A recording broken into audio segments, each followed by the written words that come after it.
أول سنة جواز، يا تعدي بسلام يا نعيش نحب بعض العمر كله يا نكره بعض العمر كله. تعالوا أقول لكم إزاي تتعاملوا في أول سنة جواز وتستمتعوا بيها.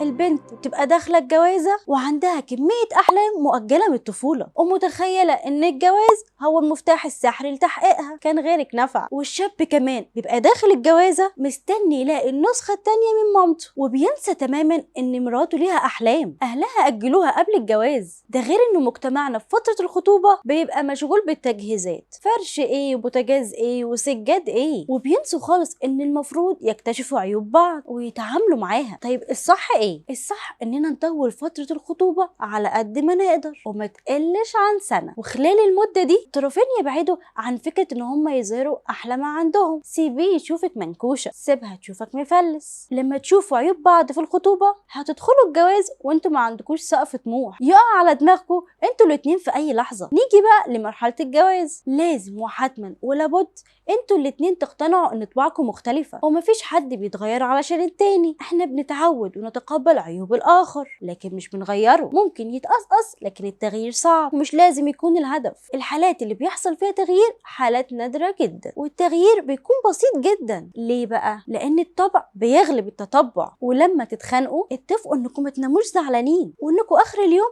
تقعدوا مع بعض وتقولوا لنفسكم الخناقات دي عشان احنا طباعنا مختلفة ومصيرنا هنتعود عليها، على الطباع طبعا مش الخناقات. وفي عادة حلوة قوي عودوا نفسكم عليها، قعدتكم في اخر اليوم مع بعض دي بتصفي النفسية المشحونة، قرب القلوب من بعضها. افهموا واعرفوا ان كل بني ادم ليه طاقة، ووارد جدا في اوقات كتير طاقتنا تخلص ونعيط او نزعق. ده مش معناه انكم خلاص بطلتوا تحبوا بعض، ده معناه ان الضغوط عليكم كتير ولسه ما تعودتوش على الحياة الجديدة. فاللي يزعق جامد التاني يمتص، واللي يتجنن التاني يحتويه. واوعوا تدخلوا اول سنة جواز بفكرة ان انا عايز امشي كلامي، هي اللي تستحملني، انا اللي هنام جنب الشباك، هو ياكل ويشيل لنفسه، او هي تصحى 6 الصبح تعمل لي البيض البسطرمة اللي بحبه. يا جماعة الحياة مودة وتفاهم وابسط من كده بكتير. وحاجة تانية، اياكوا ثم اياكوا ثم اياك تدخلوا طرف تالت في خناقتكم. اي خناقة بين زوجين بيدخل فيها طرف تالت